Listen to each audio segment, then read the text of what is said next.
Hello. Hi, you guys. How is everyone? Let's just throw that up there. Not that chick. Not that chick again.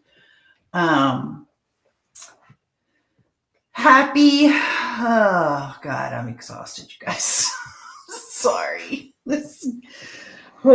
Today was tough. Welcome in, everyone. Hi, Kelly. Hi, Missy, Delina. Hello, everyone.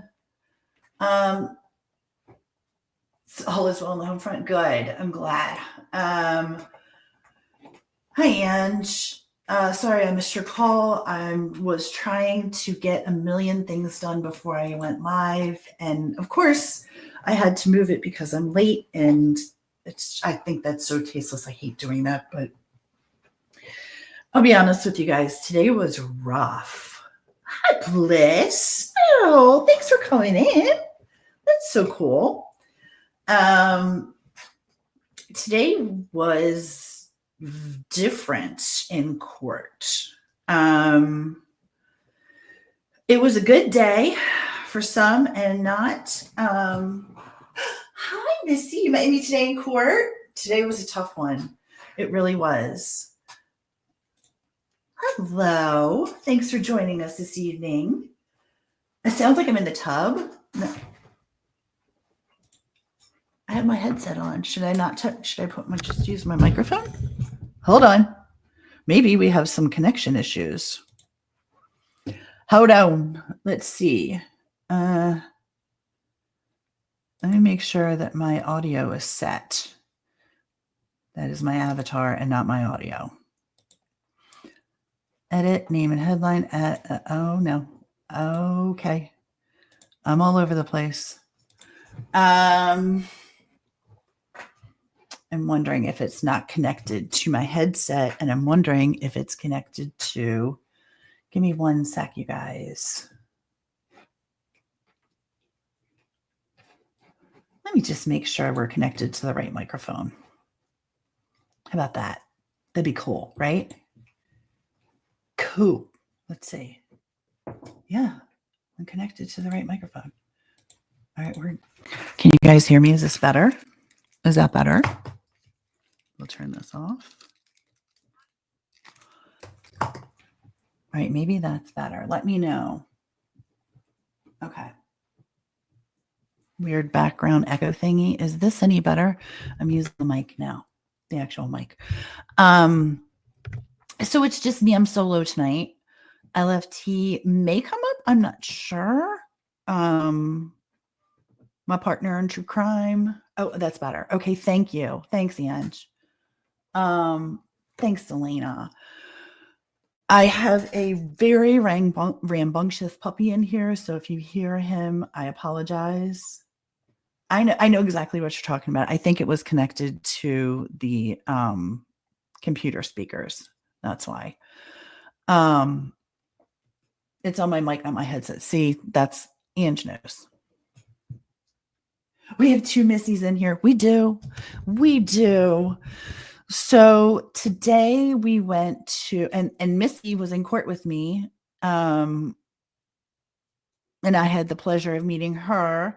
And then my two lovely ladies who are the EMTs, I love them dearly. And they just take the best care of me, and make sure that I'm okay. And I make sure that they're okay. And we just, honest to God, it's like the nicest people you meet in the strangest places. Yes, please hit that thumbs up. That helps. That's a free way to help me. Help me. Help me. You put it out, and the more likes we get, it is so nice of them. The more likes we get, the more it pushes out into the algorithm, and LFT and I can be seen. So today was day 2, the Rachel Morin trial. I say the Rachel Morin trial. It's not her trial. It's Victor Antonio Martinez Hernandez's trial.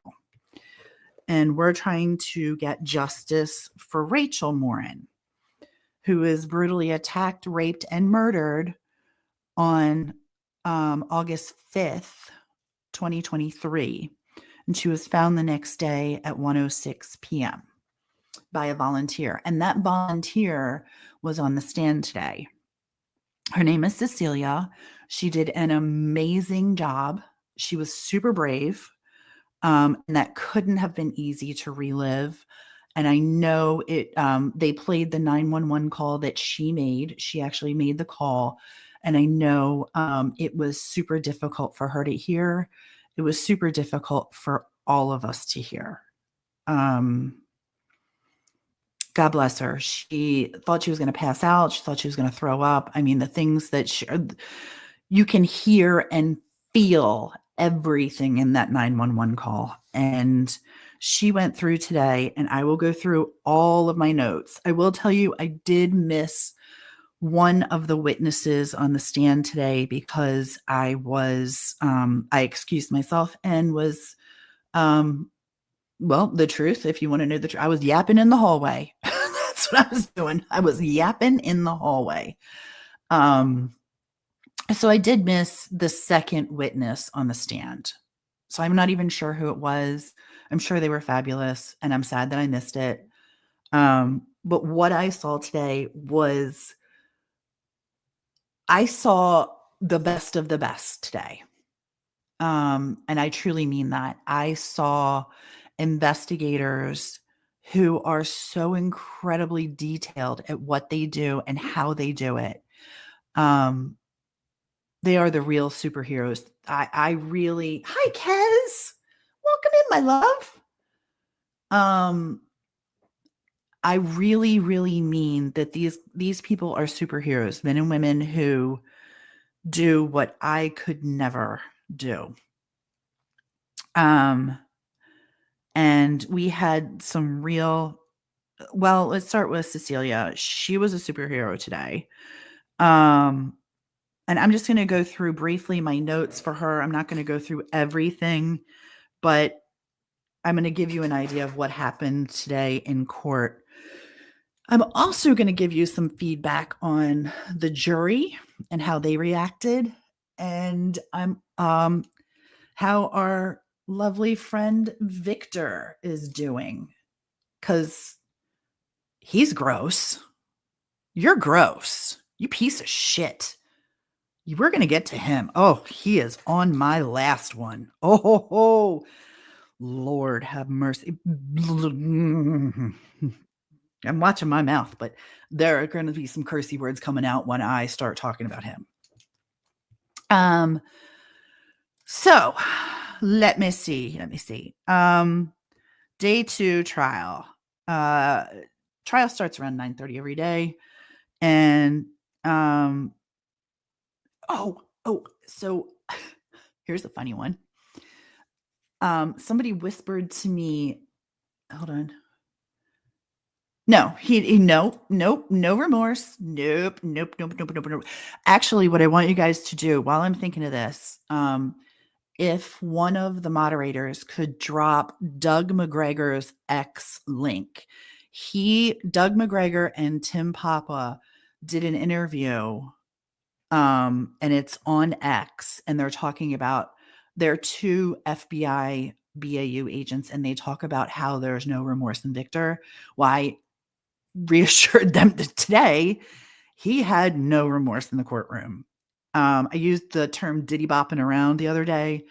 Today was even worse, at least on Friday when they had the sidebar and he goes up to the judge because he has that ability. When they have their sidebar, the judge steps off the stand and they go to a podium. Everyone crowds around it, defense, everybody.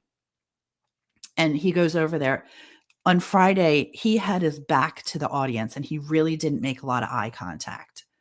Today was a different story. Today, hey, Jenna. Oh, are you okay? Oh my gosh. Oh my gosh. Oh, yeah, let me put this up. Thanks, Delina. Thank you, thank you, thank you. Doug McGregor and Tim Papa were instrumental in helping identify, traits in Victor and helped locate him. So on Friday, he kind of kept his back to the audience and didn't really make a lot of eye contact. Today was very different. Today, when he went up to the podium, I made eye contact with him, and that was at 9:37 in the morning. And you will be happy to know that I did not break eye contact. I kept it until he looked away. So at 9:37, I made eye contact with him. So at 9:32, he comes in. He's got his little tie on, and I say little because he's a little fella. You're a little fella. The judge entered at 9:34, sidebar at 9:35, 9:37. He made eye contact. Sidebar ends at 9:41, and the jury enters. And then Cecilia comes up, and she saw the missing person alert on Facebook. She messaged her friend Evan, who, hey, thanks for that, LFT. That was nice. Oh, you know what I'm not logged into?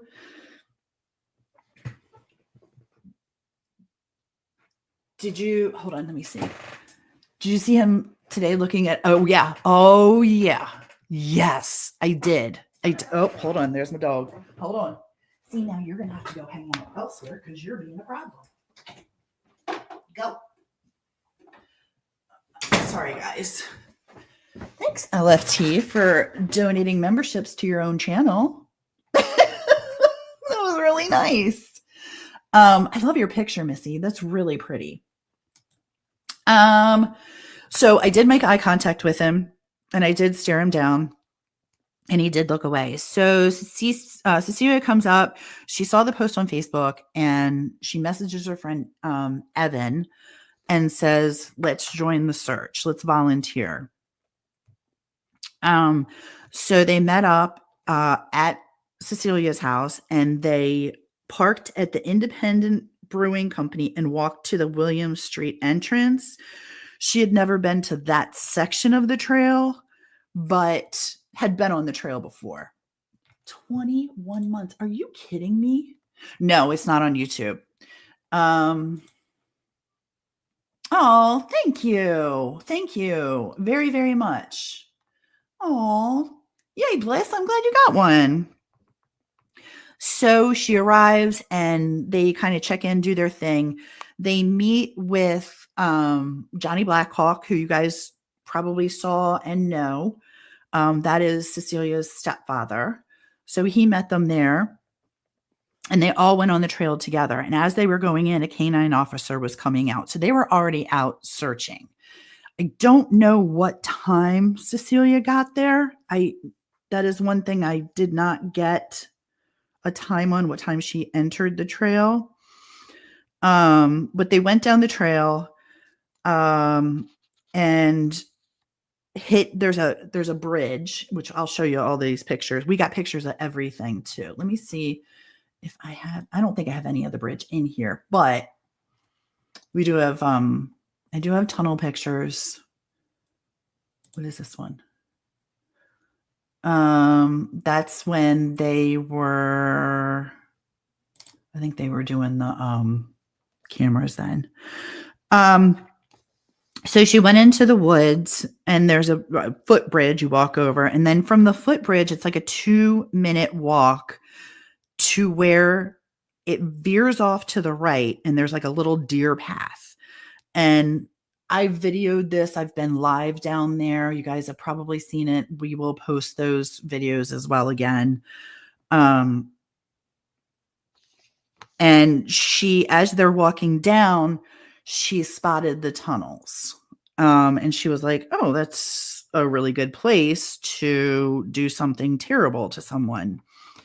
And so she veered off to the right, and she left Black Hawk on the trail, and Evan and Cecilia went down the deer path to the water. And let me see. This is what it looks like. This is called Heavenly Waters. This flows under the footbridge and through the tunnels. Let me take off. Hey, NorCal. Welcome in, pal. So this is, if my back were to the tunnels, this is what you would see. Kraken. Nice to have you. Let's see, where'd it go? Hi there, beautiful. Thanks for coming in. Thanks for sharing this out, you guys. So they walk down the path. Excuse me. And they come to what Cecilia sees as a large rock, which I've seen the rock. I actually have pictures of that rock because I went about a week after, 2 weeks after maybe, and took pictures of the rock that she's talking about. And it is discolored with blood. And I will not show that. That is something that no one needs to see. And I hope by now I will go back down there again and leave flowers for Rachel, but we will not take pictures of it. We don't show that stuff. But anyway, she got down there and she started noticing the blood on the rocks. There was blood on leaves.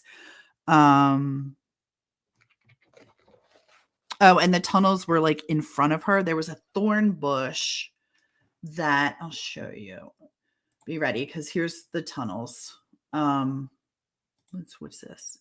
So this is what it looks like in August. Okay, those are the tunnels there. You can see how thick the foliage is. And I took this picture, so it's, whatever. But that's the tunnel there, and 24 is right over top of that. That's the right tunnel. When you come up on the tunnels, this is what they look like. So I showed you the picture where my back was to the tunnels and the Heavenly Waters runs through the tunnel. Rachel was found on the left side.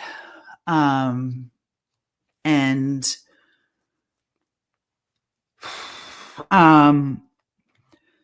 sorry, it feels different today.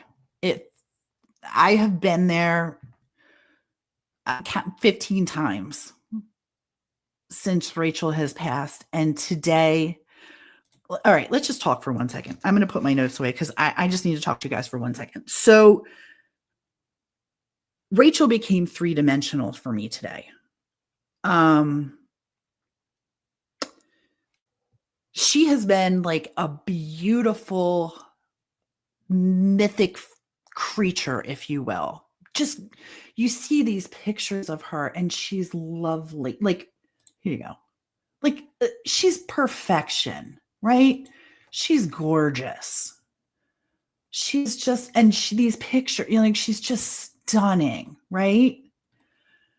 And to go from this to the horrific things, hang on, let me,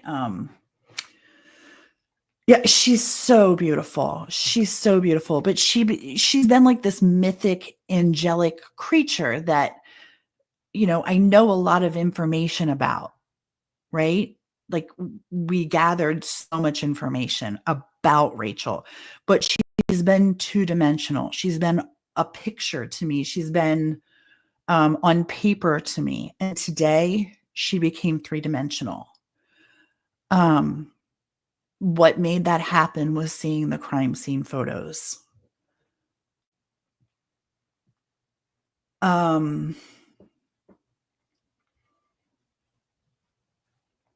They were beyond hard to witness, but more so was watching her family witness it with a room full of strangers. And my heart broke watching that. Them taking in this beautiful mythical creature who I've admired, and I think she's fantastic, but I didn't know her. And I know all of the things about her, but I've never met her. I know people that know her and love her, but I don't know her. And seeing her today in the state that she was in changed me. It really did. It changed me. It affected me in ways that I never thought of. I'm not, like I said, I'm not, like, my tears that I have welling up are not for me. But watching her family have to sit in a room full of strangers and watch their daughter's sister, aunt, whatever, friend, unclothed and left. I couldn't imagine how that must have felt to them. This beautiful angel that they love was discarded and horrifically beaten. I'm not sure, Jenna. I'm really not sure. My hope is that they were prepared. I'm going to say a couple of things about the state's attorney, who you all know I am a huge fangirl of. Like, I fangirl over her, and she had the cutest shoes on today, by the way. She was wearing a gray suit and a multicolored top, but she had these gorgeous Tiffany blue stilettos on. She just teetered around that courtroom so comfortably and with elegance. I respect her. She is such a class act. She is a boss. She's a boss, but she doesn't act. She's just amazing. There's not enough good things to say. She's super cool. And I actually got a chance to talk to her today and remarked on how cool her shoes were. And she told me she has them in multiple colors. And that's my kind of girl right there. Same shoe, different colors. All right. So I had to get that off my chest. That it was a difficult day because of what I was observing wasn't just Rachel in the crime scene photos, but I was witnessing another crime, and that was her family in that room with all these strangers and the person who did this to Rachel. They sat there silently observing these photos, and it really hurt my heart. It really hurt my heart, and I don't understand how I really, like, this is weird, and I know that I can't explain it, but I don't understand how it would be so hard, right, Kraken? It would be so, who has that ability? I don't know. It was heartbreaking to witness. And like I said, my tears aren't for me. They're for the circumstance around what I witnessed today. And I saw a lot of bravery, and I saw a lot of courage, and I saw a lot of class. I really did. I saw a lot of class. Um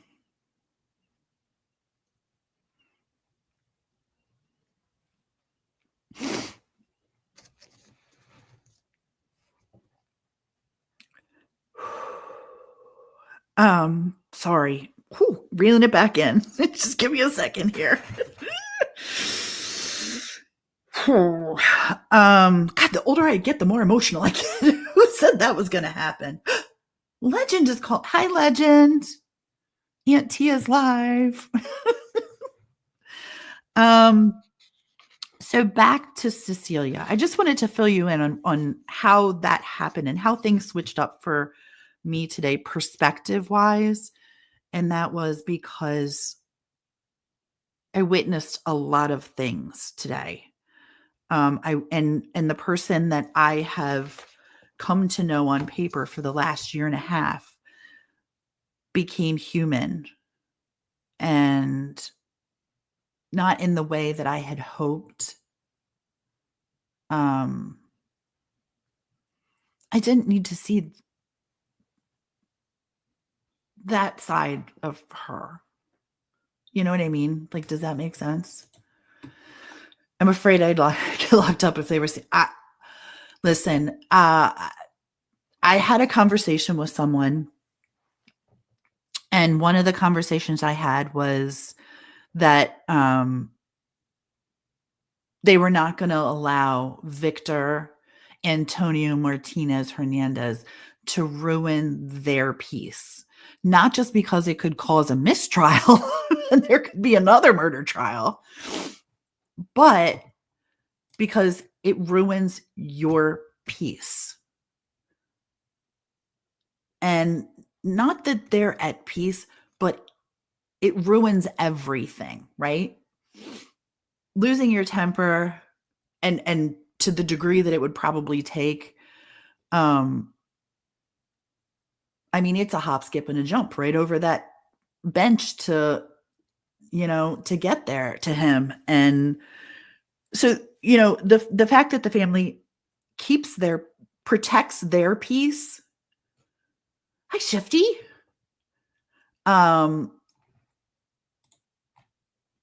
Is amazing to me. That's a quality that's pretty cool. That's pretty cool. And I'm glad that they did that for them, not for Victor, not for anybody else in the courtroom, but I'm glad that they did that for them. All right, back to Cecilia, who now has gone down the deer path, which is off the right of the trail. Sorry for the sidebar there. We had a sidebar for a second. We're coming back. Notes from the case today. So she hits the point of a thorn bush and she stops, and she can see the tunnels ahead of her. She can clearly see the right one. She can kind of see the left one. I'll put the tunnels back up so you get a visual. This is closer than she was, but that is one of the prickly bushes, one of the thorn bushes that were there. And there's a lot of them, and they're thick, and you have to walk through them to get to the tunnels. I don't know if nope, that's not it. That's not it. I was trying to see if I had a picture of it. The left tunnel is where Rachel was brutally attacked. Cecilia came to that thorn bush and decided she wasn't, not this one, but it's further back.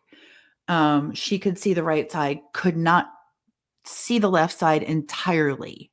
It was kind of blocked, but she could hear. I mean, she wasn't far, maybe 15 feet from Evan, 20 feet from Evan, who walked up to the entrance of the left side of the tunnel and discovered Rachel laying there.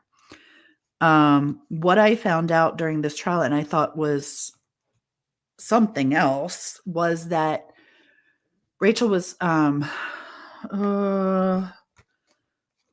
little more than 20 feet in the tunnel. So when when people say things like, oh, we could see, Evan said he could see that she clearly was deceased and that she was beaten. I was very hesitant. I'm not gonna lie. I was very hesitant to believe because it was like, well, those tunnels are pretty big and kind of deep. And I don't know how you could see it, but okay, here's what it looks like. That's how long it is. This is the right side, by the way. This is not the tunnel, but this is the right side. But imagine 20 feet in. You can clearly see everything. Rachel was vertical, not horizontal to the tunnel when she was in there. And he could see that her head had many injuries on it.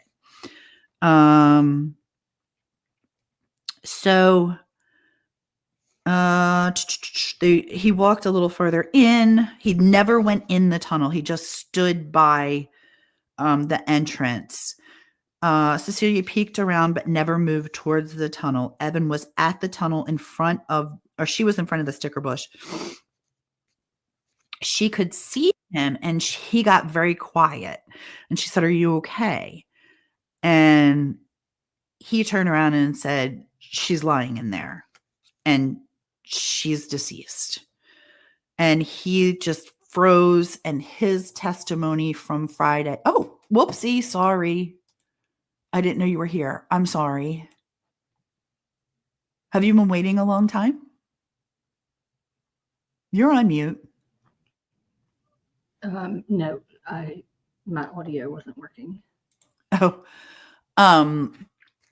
so he just kind of stood there for a minute, and she's like, "Are you okay?" And he said, "She's in there. We found her. She's deceased." Cece immediately picks up her phone, dials 911. Evan comes back to her, and they both go back on the trail, and they head to one of the mile markers that are located on the trail. And I think it was 2.75 that they were. I have a picture of it, but I'm not sure 100%, but I think it's 2.75 where she made the 911 call. At this portion in the trial, they played the call.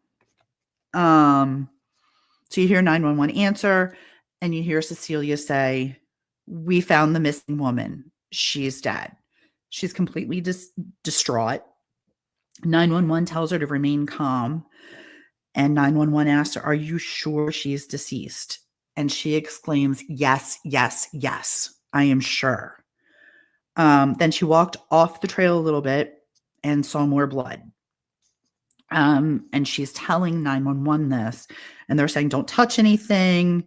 What are you wearing? We need to find you." Da da da da da. So, long story short, they catch up with her after a slight mishap on 2324 route 2324 numbers. But they catch up. Oh my God, Kraken! Thank you. Thank you very much. Thank you. I was on a different screen. I apologize. Thank you, Kraken. You have no idea how much that she did deserve so much better. So they hang up the phone. They get in touch with, or they find law enforcement, and law enforcement meets them, and they take them down the deer path again. Cece waits by the rock with the blood on it, and the officer goes down to look, discovers Rachel, comes back, and Cecilia and Evan wait for further instructions. They're then taken up to the head of the trail, and by patrol car taken into the sheriff's office to be questioned. They were kept together in the car and in the initial in the interrogation room, and then separated after a little bit. A couple days later, sheriff's department calls them and says, "Hey, can you bring your shoes in? We want to test them and make eliminate," basically is what they're doing. And they did, and their shoes were given right back to them. Cross-examination is, could you see the tunnel? I told you guys how that went. They wanted to know if there was any law enforcement officers searching around. Now, Cece didn't see any around that area, but there were a ton.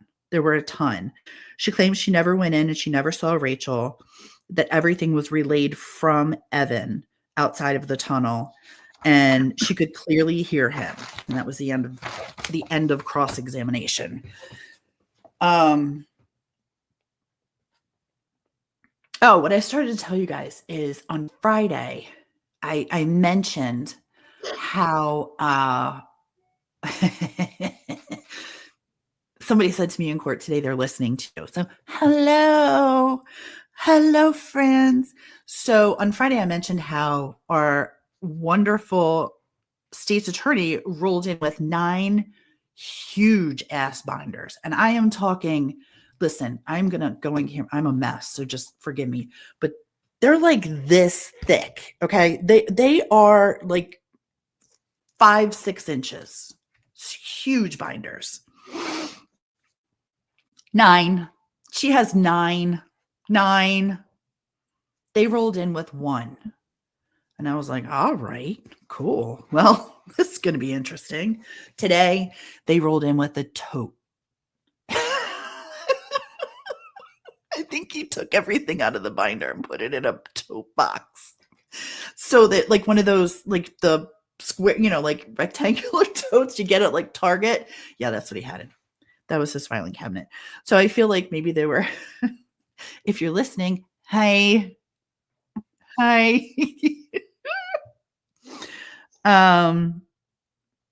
So I just thought that was interesting because I was like, well, maybe they're trying to catch up, but they couldn't possibly. My bird just left. That's funny.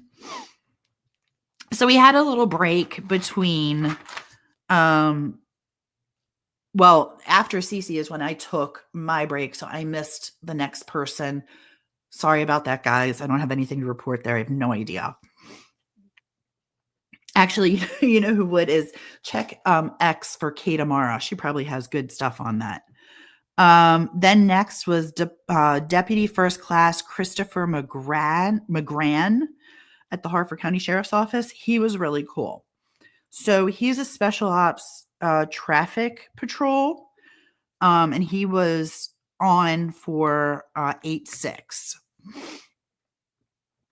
And he also drove the command bus that day. It's a mobile command center that has access to computers, all kinds of equipment. You've seen them around, the crime scenes, the crime scene unit type thing. This is like a mobile command. They can get in from out of the rain. They can do some work. Hey, Blackhawk. Did you hear me yapping about you? I'm talking about Cecilia. I just finished talking about Cecilia. What a great job she did today. She was very brave. I'm so impressed. What a beautiful woman. So Deputy First Class Christopher McGran, he had an 8 a.m. deployment for another missing person case that was happening that morning. And they were redirected to the trail, the William Street entrance trail. He wasn't sure what time he got there, but it was early morning. And he wasn't willing to really nail down a time because he was like, I don't know, early morning, whatever. I liked him. I thought he was great.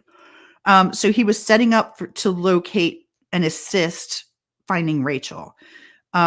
He had the utility truck. He had tablets, seats, generator, set up tents, just basically any support services to assist the searchers. At that time, 2 Department of National Resource officers arrived, and there was, I guess, he said about 12-ish deputies there. Hey, Mal. But he wasn't sure of the number. There was just a lot of goings on there. And everything changed when they located Rachel at 106, 107. He had left.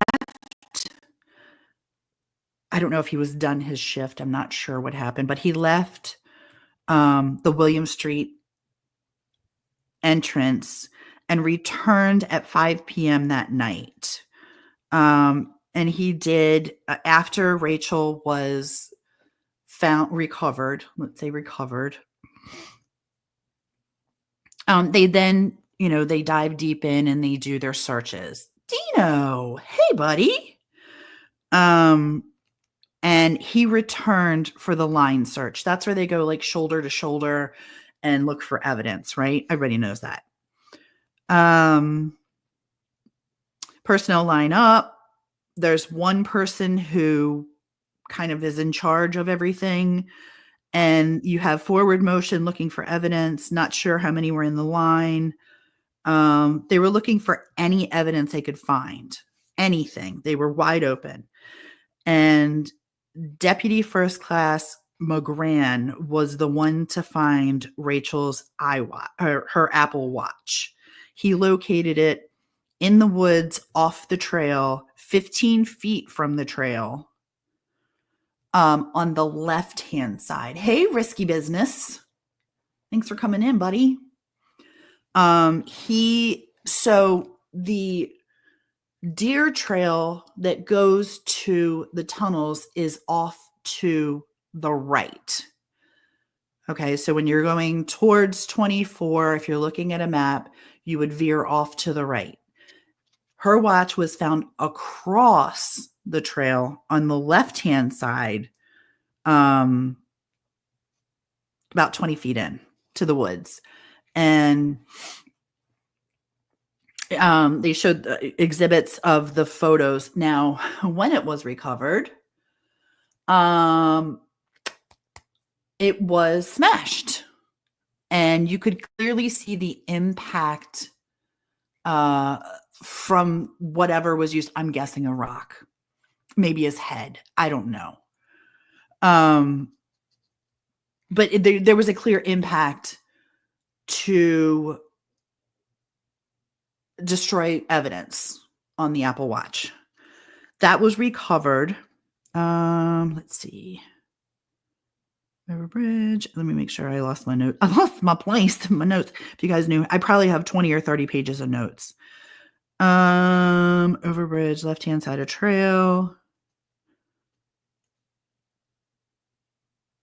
I was laying in the woods. It was okay. Picture of watch was shown. It had a black band, shows damage on the face of it. And he notified the on-scene detective for recovery. Detective Kenny Smith in the forensic unit came over, took photos, location measurements, and recovered the watch while McGran was present. So they had, they kind of tag team and make sure that all processes are being overlooked by another person as well. And so cross-examination starts, and the crack defense team, who I just adore, I couldn't say better things about them. This was a really interesting interaction between the I did miss you. I did. Of course I missed you. This was a great interaction between the defense team and McGran. So he says, you arrived at the trail in the AM. What time? He says, I don't know. It was early in the morning. So like between 10 and 12? No, earlier in the morning. So the defense comes back and says, breakfast time? The guy's like, I don't know what time you eat breakfast. 8 or 9. You could see he was getting annoyed. And he left. He explained how he left and came back at 5 p.m. for the line search.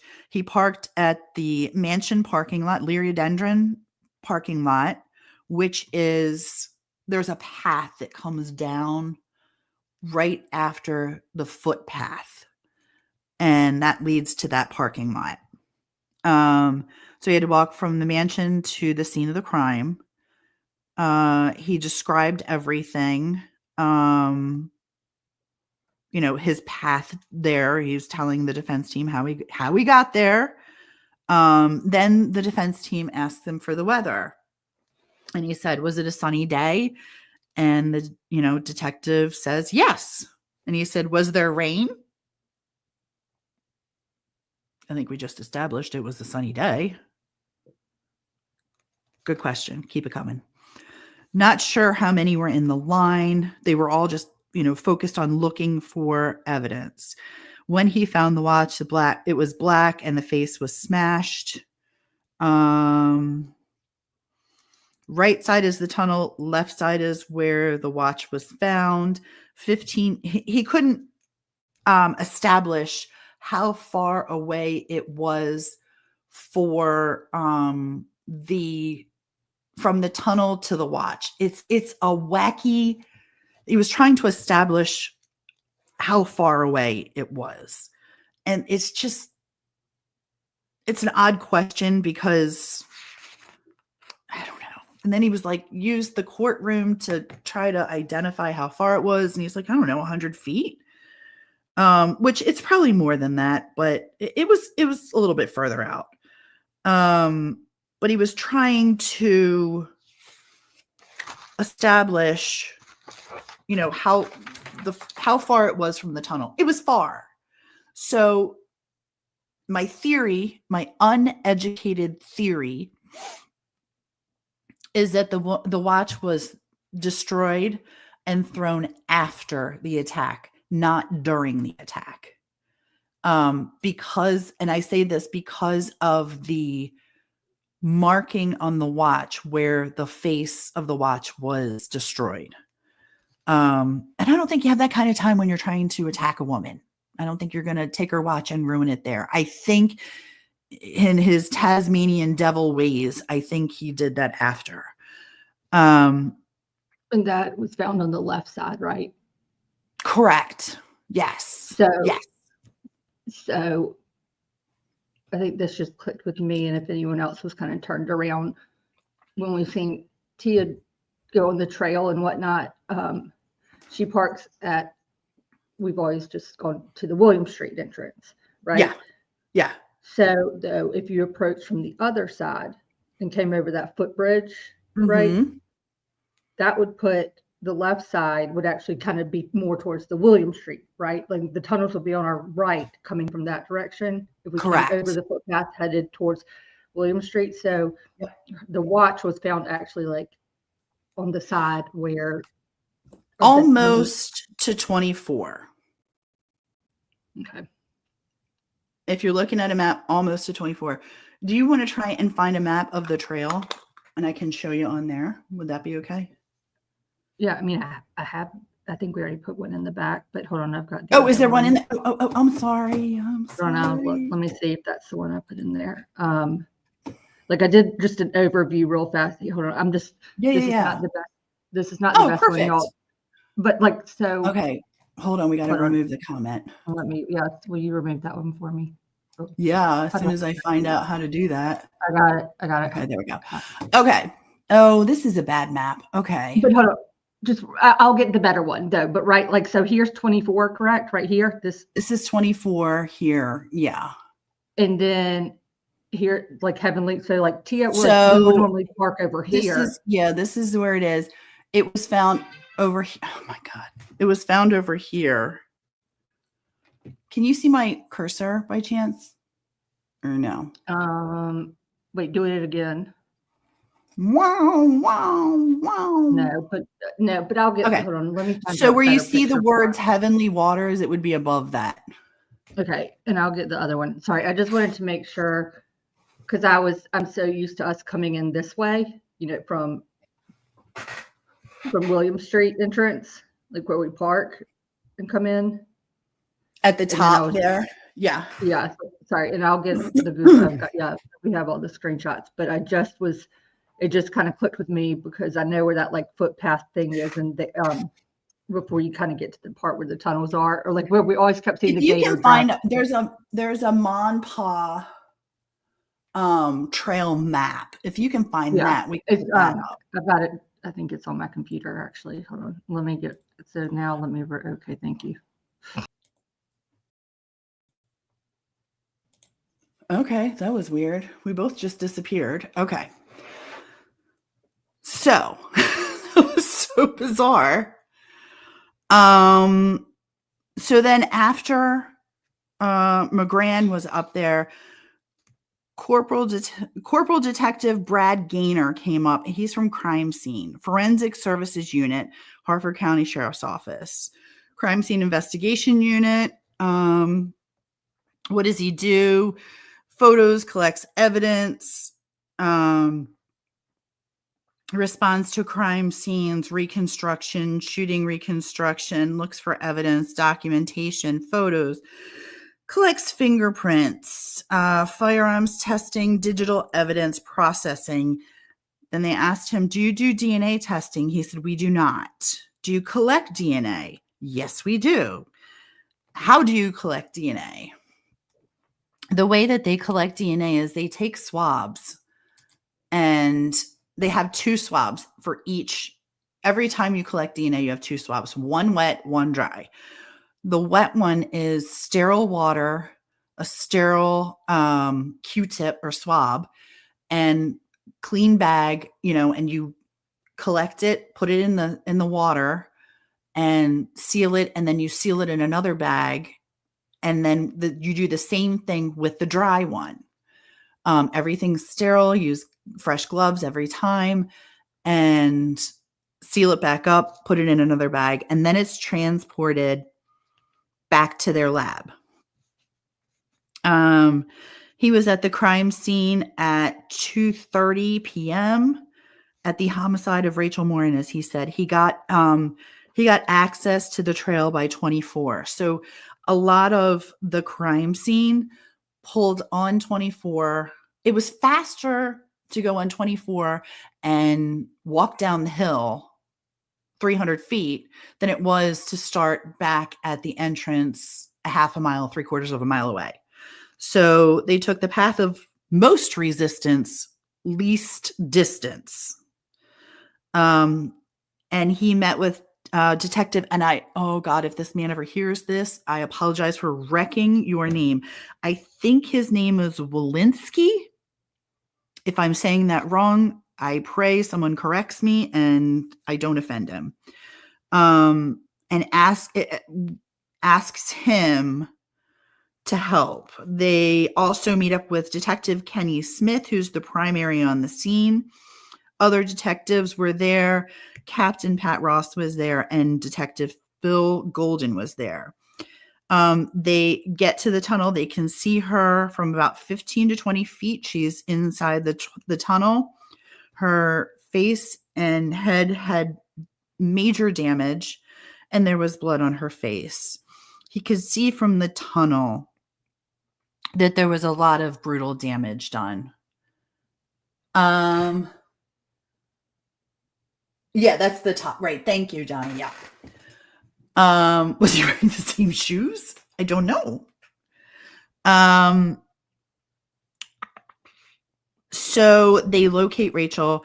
They have kind of a short briefing with everyone there, like how they're going to identify the evidence, how they're going to process the evidence, how they're going to, the priority of the day was to preserve whatever evidence they could get off of Rachel.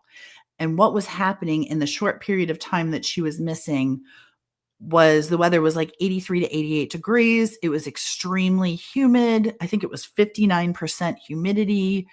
That's Maryland in August, right? And decomp was starting. And they were trying to prevent that because that deteriorates DNA.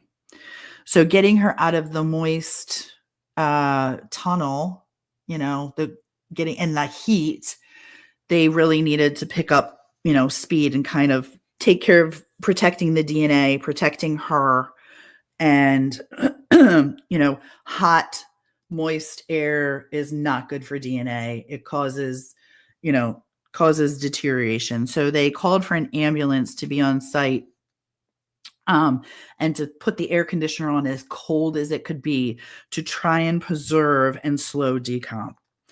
And they just all got together and searched for evidence. DNA swabs were taken before leaving the scene. And that is because once you place someone in a body bag, DNA can be ruined, basically, and it can deteriorate. So what they did was they actually lifted her out of the tunnel, and placed her on a tarp, and basically looked, evidentiary evidence on her, trying to see what wound she had, that kind of basically observation.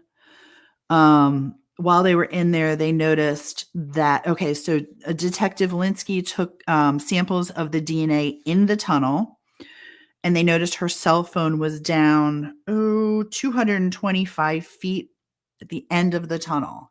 So I don't know how many feet the tunnel is, but 225 feet away is pretty damn far. So they located the phone. There was only about an inch of water in the tunnel at the time. So they were able to get the phone out of the water, and they noticed that it was one of the things he said, it was fresh damage. How do you know it's fresh damage? Well, there was no silt or dirt on the phone, but the phone was heavily damaged. Again, that screen was shattered, and it was in water. So in my mind, that phone can't be repaired. We are donezo. There's nothing coming off that phone. Harford County Sheriff's Office says, hold my beer. It's only Monday. I got you. And so they start taking pictures of the phone, and, close up pictures, etc. And one of, I think her name's Megan Waltzmeyer. Did I have that? Can you correct me on that name? Yeah, You sent it to me. You Yeah, sent it to me. I know you did. Yeah. She did not testify yet today. I'm assuming she's coming tomorrow. Megan, yeah. Is it Waltmeyer? WALT. Waltzmeyer. Okay, good. I did say that right. And she's got digital forensic experts with the sheriff's office. Yeah, she's the one who they collect. They call her and they say, what do you want us to do with this? And she says, grab a bag, put it in a plastic bag, and grab some of the water and put the water in with it. Keep it in the water. I want it exactly how you found it, in the same water. And I was like, I'm thinking, I'm listening to this, girl, you don't know iPhones. You don't know how temperamental you even walk past a shower and you have ruined your iPhone. This one has been sitting in water for 24 hours, right? This is why I am not a digital forensic person. This is why because I don't will know. never put mine in rice again if I drop it in water. Yeah, I don't know shit about this. If she wasn't found, it would have stormed in really bad. Yeah. Well, didn't it storm that night? I think it was storming that night, and the storm would have washed away positive DNA on her. So God bless Cecilia and Evan for finding her when they did. That's the truth. It does need a grate on it. I agree. They need to shut that thing down. So Megan, we'll call her Megan, says, put it in water, do all the things and bring me the phone. So they take photos, they send it to the lab, and there's damage on the back of the phone. There's damage on the front. An object was used to to crush it. There was an impact point on the phone, and the screen protector was also removed and damaged. And it was 75 feet from Rachel. Her phone was 75 feet there. Digital forensic due to water damage. She took possession of the phone, collected the water, put it in a plastic bag, another bag, the same process, and secured it in a vehicle until it could be placed in storage, and removed from water and repaired to how whatever they do. Cut to the chase, they were able to get the information off her phone. Hail, because I want to know their secret weapon for that. I barely walk past a shower and my phone's like, nope.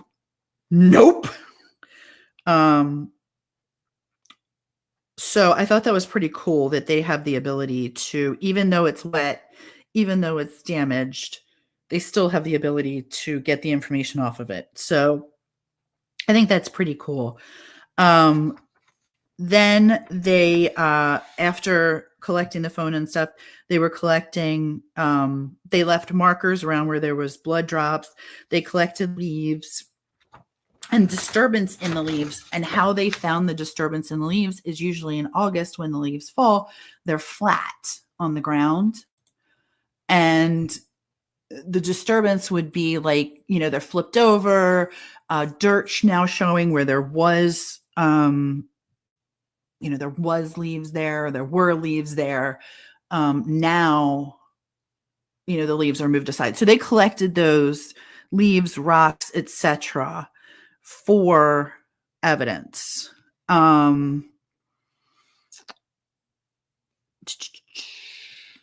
They cleared the scene at 6:45.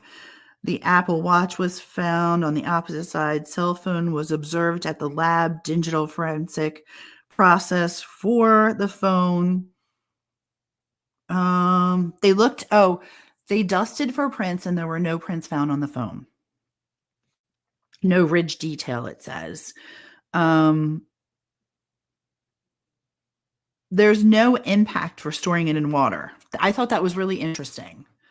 Pretty freaking cool, actually. So then cross-examination. You arrived at 2:30, yes. 24, yes. And I have little notes in here that I'm going to just fill in for you. The jury was not taking notes at this time, but they were super attentive, leaning forward, very engrossed in what he was saying. He was describing where she was found in the left side, who was on the scene with him. I'm trying to go through some of my notes without describing what he saw, which was a blonde, as he described her, small woman who was unclothed, damage to the face. He could see, it was bad. It was bad. And he knew that it was what did he call it? It was it was an attack. Oopsie, I got another one to show. Okay. This wasn't a slip and fall. This was not a slip and fall. This was a very brutal attack. Then this weird line of questioning came through, and I don't understand it because they didn't go into a lot of detail. It was very, very bizarre to witness. The question was asked a minimum of 3 times, maybe 4. Did the state so what happens when you die and it's you find a dead body out there, the police come, your body then becomes property of the state medical examiner. Okay. So they take ownership, if you will, possession of your body. And, they're like the overall on the scene. And so the line of questioning begins with, did the state medical examiner's office, their procedure is collecting evidence. Didn't they give you a directive to not collect evidence? And he says, no, that's not true. And then no, and this is like, I'm writing my notes here. No one moved on the jury. When Detective Gaynor was speaking, goodness, Detective Walensky collected DNA from Rachel. And it's important to follow the proper collection of DNA and the procedures. Detective took DNA sample from RM. Procedure for collecting DNA, fresh gloves, sterile swabs, sterile water. We just talked about all that, right? So, did you ever receive an order to not collect DNA? No, he says. Were there fingerprints on the body? He said, no. He did not examine for prints because she was in water and it would have, no is the answer. In the search, kicking leaves, they recovered a water bottle and her shoe. Her shoe was found on the left side of the left tunnel. She was wearing her right shoe. Her left shoe was off and her sock was removed.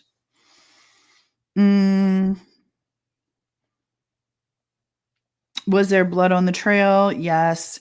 Was the ground wet? No. And then the question was asked again about the DNA. Are you sure? Are you sure that the medical examiner did not call and tell you not to collect DNA? He said, no, he's never even heard of that happening. Like that doesn't happen. So he was like, I don't know, strong. He was like, literally, like, I think he wanted to be like, girl, I don't even know what you're saying. But he didn't say it like that. I've said it like that. But that was the attitude he was given. Yeah. I mean, if that's what you want to call it, they're poking holes with, I don't know, like, I mean, unless they're mad, unless it's like a box of Mad Libs in that tote box. Bad. I mean, I just didn't understand that because I'm like, well, do you know something we don't know about the state medical examiner asking or not asking for something? I didn't see the back chat. Oh, thank you. Yeah, you want to pop those up? I mean, those were the two that they have like the actual trail things. But this one is, but let me move. Let's move high. Oh, this one. No. This one's probably better. Yeah, but this one's supposed to be showing like the proposed things, but you can at least see like where did William Street go? I always have to start there and go. I just saw it. Or no, it was on the other one. Maybe that I saw it. Nope. I don't like these maps. I don't like them either. Okay, wait. So hold on though. You want me to see? I don't like them. I think the other ones I know where they are. They're on my jump drive. Like all right. Don't worry about it. We'll get them and we'll show them. But I can't. But if I plug it in, I didn't. No, you're fine. You're totally fine. Yeah. But I have the Google Maps up. Our project at some point that I can maybe zoom in on when you're done. Yeah. Remind me, please. I'm all over the place. So her shoe was recovered, a water bottle was recovered, and did you get the DNA first? Yes, because the state medical examiner didn't tell us not to. Home slice.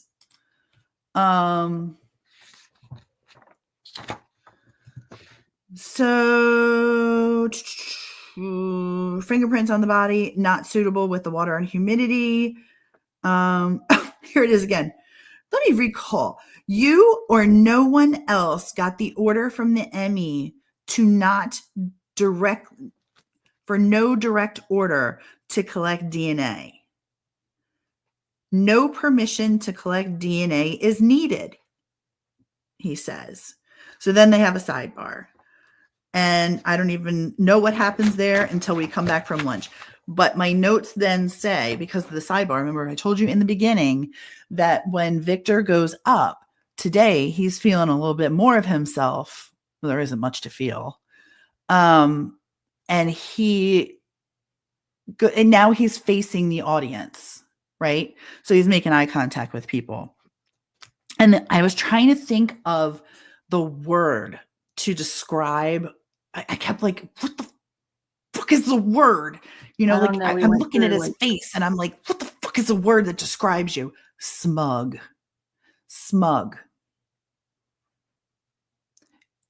Somebody in the courtroom said it to me and I was like, I'm using that. So whoever said that to me, thank you. I'm totally stealing that. He's very smug up there. So we go to lunch. I call LFT and I fill her in on everything I can from the morning. Well, as I'm speed eating, I don't know how she did it. I swear to God, I'm like trying to like get all the information out, eat, get back in the courtroom so that I can be, and it's warm in there and it's quiet. And you kind of want to doze off at times. So I needed more caffeine. So I'm like, lunch. Oh, I forgot to get mushy fries. Why does every single one of the websites right now want to alter the trail? I don't know. Just can you do Google Maps? When it just show right. William Street. Okay. Oh, son of a biscuit. I think I got it. Okay, cool. So we break for lunch and we come back and the smug little midget is up there. And the judge says we need to address the sidebar that we had before lunch. And basically what happens here is, and let me just break it down super fast and super easy. It took a couple minutes, but what they're not doing is releasing the intimate photos of Rachel to the general public. If you were in court, you saw them. The media can view them after the court day is over, but they were not releasing them to the general public. The reason for that was, one, if they went out now, it could potentially alter, and they don't want a mistrial they want Victor to get a fair and impartial trial. And so he's getting that right now. He's getting his fair and impartial trial.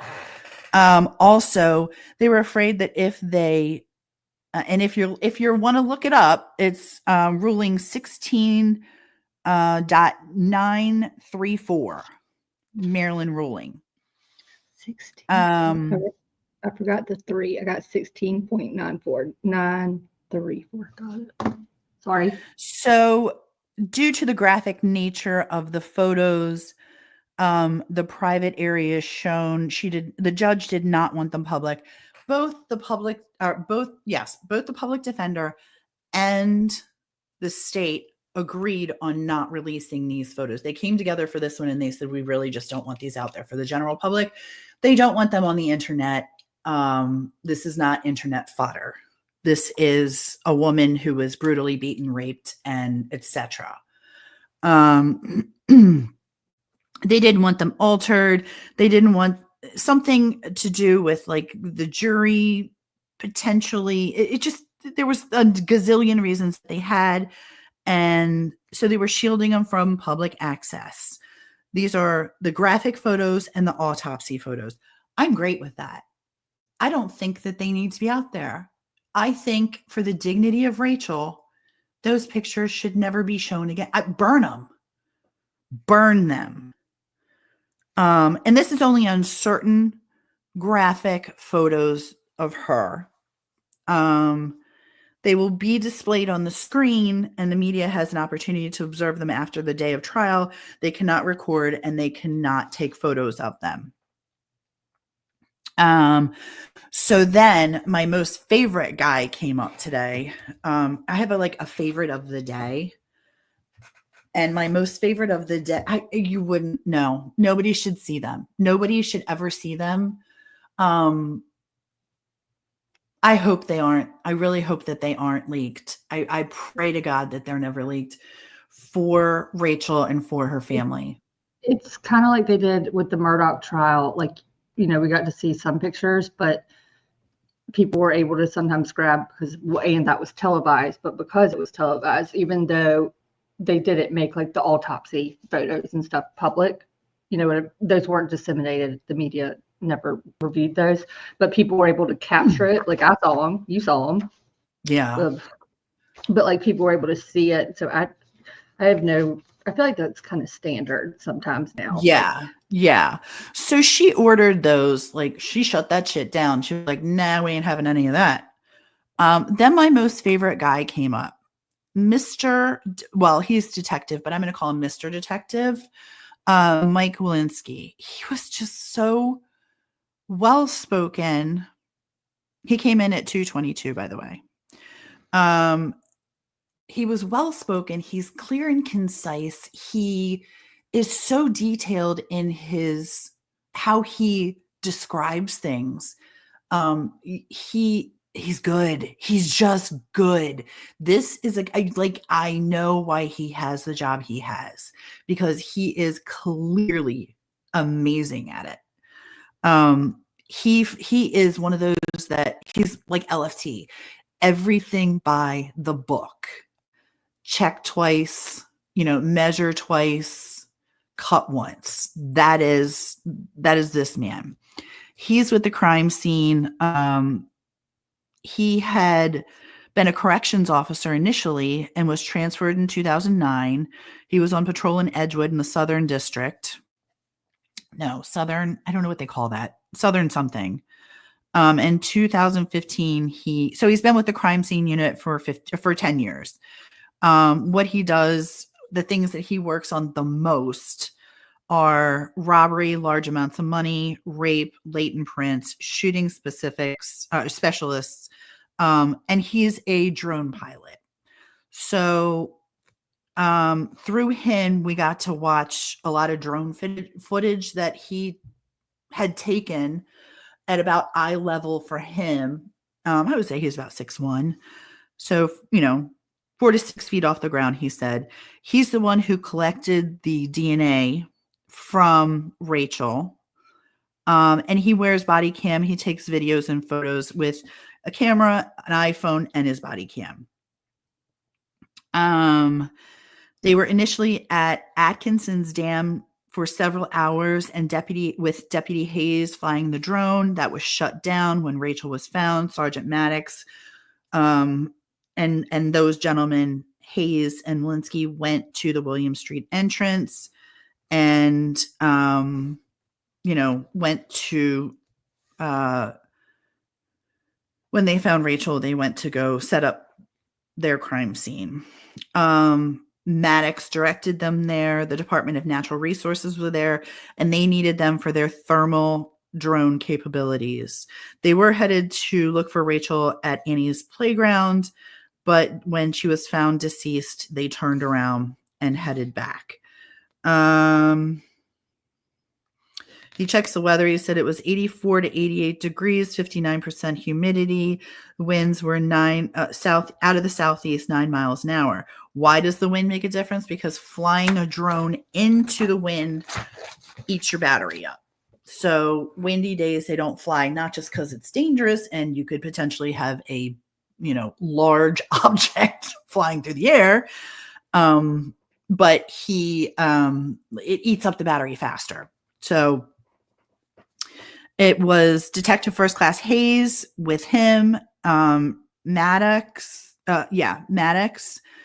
and they arrived. Oh, I'm sorry. What? No, I said, I'm sorry, I forgot to mute and I coughed. Oh, he was partially familiar with the trail, but not that section of it. So that was new to him. He used body camera that day and his iPhone and the drones.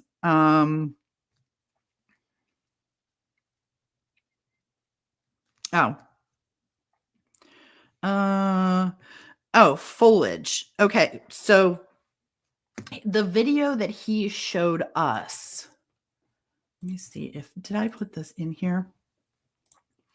So the video that he showed us was much like this, where it was sparse. Okay. And you could clearly see the tunnels. You could clearly see, from when there's no foliage on the ground or on the trees, it's really easier to see. This is what it looks like during the summer. And he just said there's no way to fly a drone in there. Mm-hmm. It is very, very different. And the drone footage that he showed was from August 4th, 23. Mm-hmm. No, August 4th, 24. Let me say that correctly. And then more footage from the last 2 months. So this just gives you an eyeball of here's what it looks like when there's, in the fall. Mm-hmm. This is what it looks like in August. Can you show the exhibit one that is out? Yeah. Where is it? Because I'm assuming that's taken at the crime scene. That's not it. I think I wrote exhibit on it. Almost. It's I think go up like 3 or so. You mean to see? There it is. Yep. So, okay. I just wanted to give right here in the center is the deer path that they're talking about. And actually, I'm not going to point it out, but y'all can see there's all kinds of stuff on the ground there. This was actually taken. This is one of the crime scene photos that was used and shown today. It's out there. So I just figured. Yeah, I'm glad you brought, thank you. So you can clearly see what it looks like. Mm-hmm. And again, I have a ton. Oh, Rose. It is thick in the summer. I've been back there in all 4 seasons, and it is different for every season. That's very kind, Rose. And I pray that too. And just recapping to make sure we all understand. So if we're looking at this, and you can see the top, the straight line of the tunnels at the top, like where the cement of it ends. Above that, that's 24, right? Correct. So when people say that they look down or something, or they were observing, looking around the trail from a higher vantage point, did they look from up here around 24, or where would be the other overlook to go? No, I call it the overlook. It's on the trail. I have pictures of it. Okay. If you can talk for 30 seconds, I will bring those up. Okay, because I did find another map of the trail. And by the way, someone mapped it out. It's on one of the trail hiking sites, but they mapped it out with a red thing. And I'll tell you, our map that we did the yellow on, I think these people copied us. They you can see there. I think they may have copied us. So that area, actually, I call it the overlook. I don't really know what the hell it's called, but if you're coming down the trail from William Street, right before the S goes to the bridge. Oh, I just found a video. So, right before the S, so coming down. I gotta see what this video is really quick. Because this might be something I can show. This is me walking on the trail. Am I looking at our map actually? No, I'm not. Oh, this. Oh, no. I know what this is. I walked in. Okay.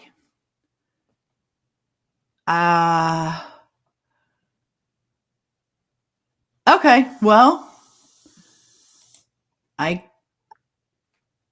can show this, right? What is it? I'm assuming so, because I was about to show something if you weren't. So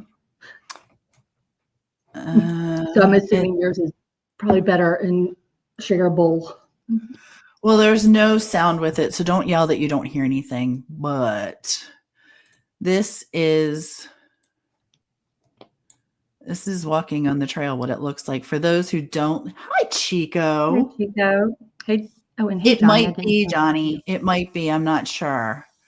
So this is walking towards the trail, and actually, this is great because is that it straight ahead? That is it straight ahead right there. So let me. Because remember when Tim, was that like Tim Papa and then like, and even Doug McGregor, like months and months ago, we're talking about going to stand up higher. Like you needed, they wanted to get a good vantage point. This is it right here. So this is when good. I'm glad I actually saw this.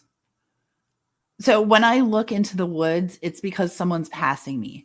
So right there, if you go up this, this hill, you can see down towards the tunnels. It's an overlook that overlooks down towards the tunnels.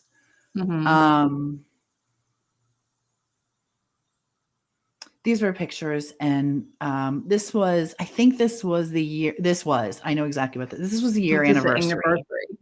Yep. Because the time of it was the time of, I did it for lighting purposes. This is what it would have looked like. This is the time she was attacked. Okay. Johnny says there's a big tree to obstruct the person viewing. Yes, there is. There's like 2 big trees that are logs that are down. I remember being able to see one of the logs in particular because even you could see the day law enforcement was coming out of there where they had the gator and you could see the guy carrying. No, they haven't. It's wide open. It was open at 6:45 the following day, Chico. That's a yellow flower. Yeah, well, I kept throwing them like down the path. So this is that's the footbridge, and this is Heavenly Waters. And hold on, when I show you, this goes down to the tunnels. That will take you straight to the tunnel. That right there, this area to the left goes to the Lyrodendron Mansion. That is how the one officer came down. Okay. So, but we're walking it right now, like the William Street, and then that's the other entrance where you just correct. Like yep. Where he walked in.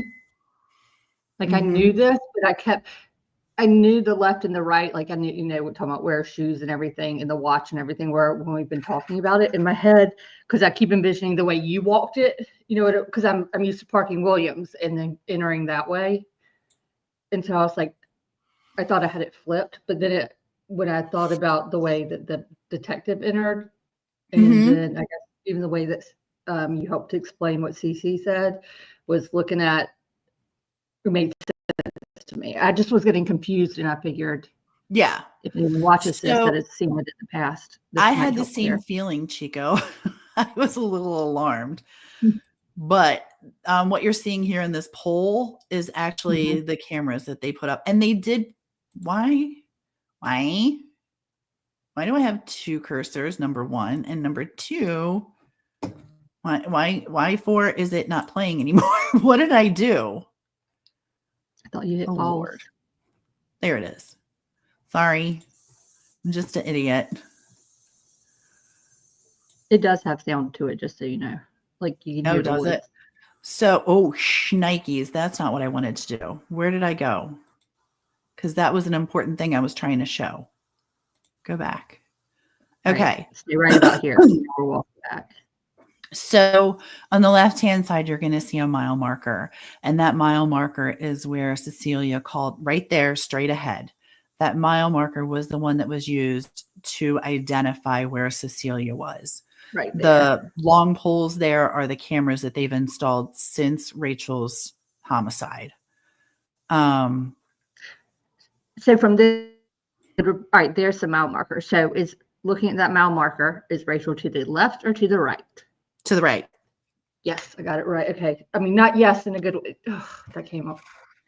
I need to go to bed. That came off. So I didn't mean tried to excited I wanted to get a view of that so that people understood exactly where it was. Yeah. So it is about, Cecilia said, about a 2-minute walk to where, as you go around this bend here, you're going to see where we're calling it the deer path. I don't know if it's really a deer path. It's a path that went to, I'm assuming the deer went to drink from there. That was their watering hole. I didn't even remember doing this. Well, I remember doing it, but I didn't remember that I took video that day. Didn't you and Johnny walk up that hill one day, or like you're out there? Yeah, with we Johnny did. That was early on. That was like early on, and I think okay, this was the year anniversary, and I did this specifically because I wanted the conditions were nearly the same as the year I remember before. you doing this, but I've just had that vision of Johnny, like, because you were filming down on the trail, and then Johnny would kind of like walk off, and I feel like he like whistled at us or whistled at you. Yeah, like, with yeah. Well, he went and hid to see if you could hear a scream. Yeah, you could. Oh, he whistled. Yeah, well, he blew the whistle, and you couldn't. Nobody came. That was the thing. Oh, blow a whistle. Sheriff was get a whistle. Blow a whistle. He blew the whistle several times, and yeah, that was it right there. Yep. Let me rewind that for 1 second. So when I'm about to show it. Come on. I think I didn't go back far enough, but that's okay. Did it though that time? You did it perfectly because it matched up with that image that Fox, either Fox or someone got that on August 6th, the year of. When they got the gator parked to the side, and they come out, and that there's like a broke it with a block. Let me say this really quick. So as I'm walking here, as I pan to the left, whoops, right there, this is where Rachel's watch was found. About 20 feet into the woods here. On the left-hand side. And Rachel had parked at the William Street entrance. Yes, she parked in the same spot every time she went. Right now, yeah, and so she's running in the direction of that footbridge that she turned around on a couple, like 2 minutes ago. On here, so Rachel's running towards that. This is where the watch was found, in this area right here.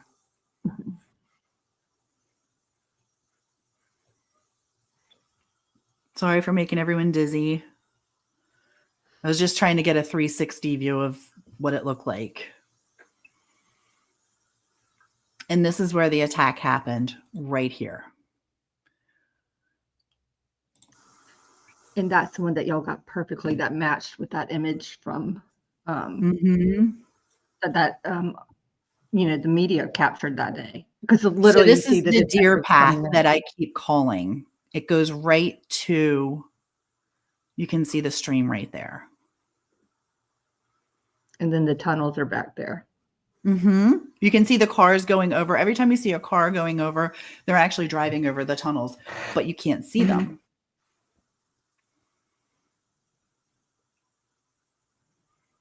I can't believe I'm showing this. This was not something that I don't think I intended to show people. I think this was, I kind of lost, I'm not going to lie. When I went into the tunnel, I lost my shit. So we're going to just probably not. I agree, Chico. Definitely is. So I'm just filming what the ground would look like in August. You can kind of see the tunnel there straight ahead of me. But you know what? If you didn't know that was even there, and like you're just panning it real fast and you see that a little bit, like I don't know if that would register to someone, not if they didn't know that they were looking for a tunnel. Right. At that time of year. I agree.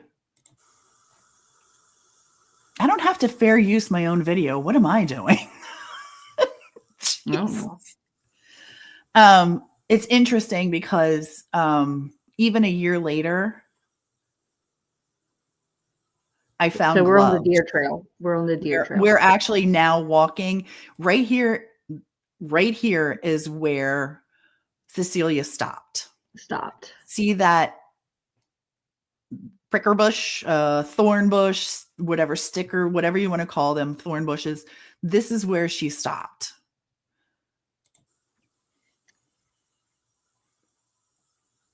Mm-hmm. This is when you walk Now all the way down that there. is where the overlook I keep talking about is. Right up there is, you can look down and see the tunnels. Okay. That makes sense. Right? That was Can you confusing see me. up here? This is all that hill area. I can now, but when I first heard the overlook thing or looking down at it, I didn't even think of you skip. Okay. Yeah. Sorry. You go all the way in. I think you kind of trip on a rock at some point or something. Like not. No, not on this one. This is the anniversary. I don't trip on anything here. I just lose my shit. Okay, so then we hit Okay, here. mind so you, I just want to say for the viewer, I am completely by myself. It is 7 at night, and I'm going in a place where I know a homicide has happened. I was terrified. And I'm not even playing. With you doing this? Huh? Weren't we on the phone or Zoom or something? No, because you don't hear any talking. This is just me alone. No, I was not on the phone. But while you're paused right there, can I verify some other stuff real fast while we're just looking at this? And I'm not trying to be graphic, but I just want to make sure we understand. Yeah, be careful. So I'm not. So in terms of she's in here, and when we're talking about feet would be facing the back end of that tunnel, like she'd be going in the direction of the tunnel, right? Like feet wrong. No. So her feet are actually facing the tunnel's entrance. Yes. Like from this. Okay.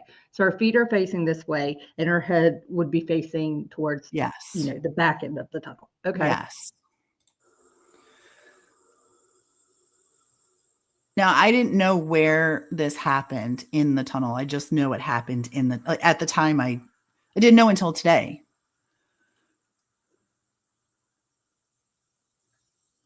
Okay, we're going to turn off sound so you don't hear me lose my shit. But now I know where it was, and I want to see when I walk if I figure out. Well, I'm just looking at my notes and the article, so I was trying to envision the distances from. Oh my God. Mm-hmm. So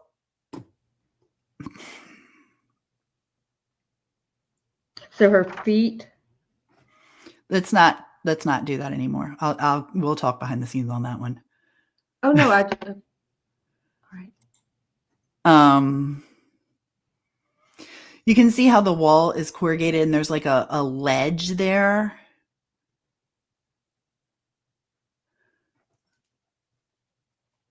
Oh, God.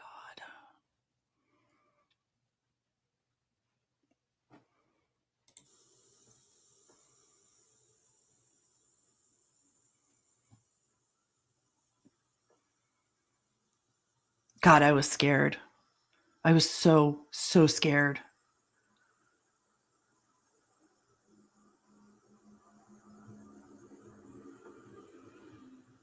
But I wanted to leave a rose for her, and I wanted to honor her in that moment.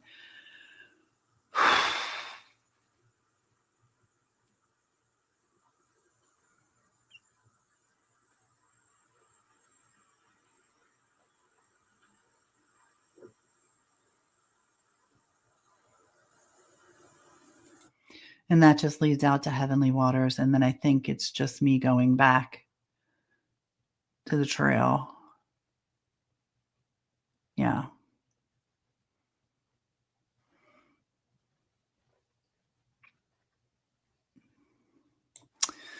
So. Or hey, Elizabeth, sorry, welcome in. I was muted and just told you hello. I've been doing that. So am I correct then in understanding Hold on. It is a beautiful spot. It really is a beautiful spot. So Hi, Elizabeth. this part right here where we've got the guardrail. So here's 24. Mm-hmm. Here's That's where they went down, right there at that this opening. Yeah, and so the tunnels literally run under this. Okay, fun fact, boys and girls, go back. Oh. So one night I got a wild hair up my ass and thought, I'm gonna go for a drive. I'm gonna go to the trail. So I went and made a right-hand turn right here and drove right in the trail all the way. That was funny. That was sure did. Drove in and there. I was like, and then she did a solid 3-point turn and then kind of got the hell out of there. But I did. I was like, oh my God, I am going to get arrested for driving back here. But I wanted to see what it was like. And then I was like, I do dumb stuff, or I did. I'm smarter now because I learned, but I did dumb stuff. I mean, it was like 10 o'clock at night. What am I thinking? Yeah, it was late. No, it was dark outside, and it was very dumb too. I don't think we were doing yeah. I don't know what I was thinking I was going to see there.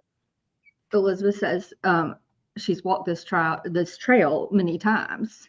Have you? But it's beautiful. It's a beautiful trail. I'm hoping that when the justice, because I know it's going to be served, when the justice is served, that, see, this is a good map because this shows the S right here. Oh, you're moving. Stop moving. Go back. Can you go back? Okay, right there.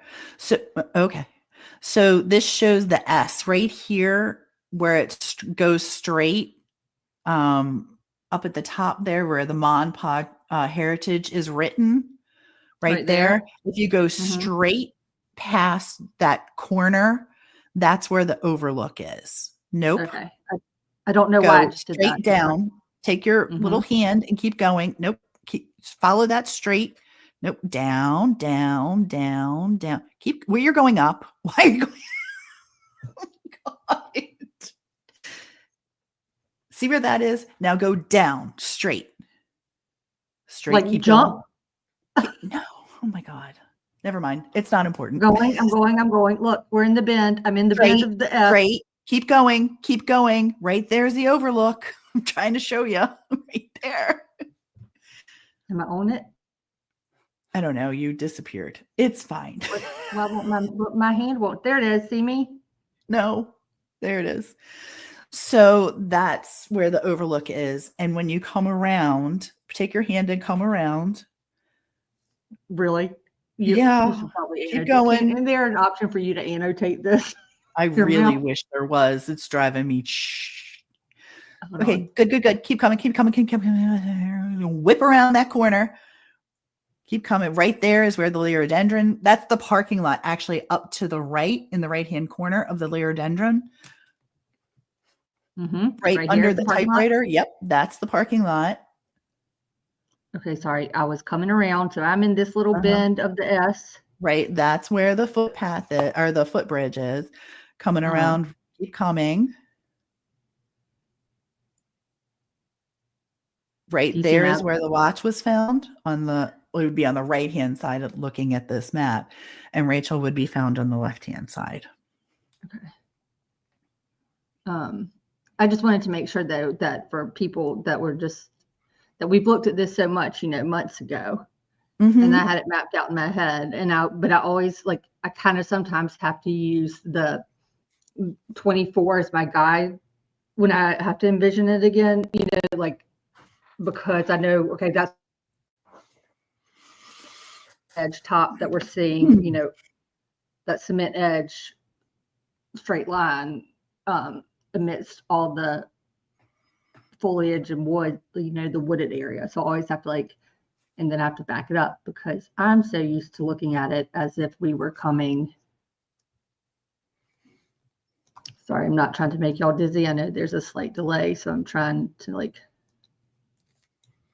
I'm just so used to it. I don't know if it's possible, just starting here. And then I'm so used to us just walking it this way. Yeah. Look at me. I'm in the S. I got it. Okay. All right. That makes sense to me now. So she's on this side. Watch and stuff. If we're just using the red line for the trail itself that she was running on, she's found on the right side of it. No. Watch found on the left. No. No. No.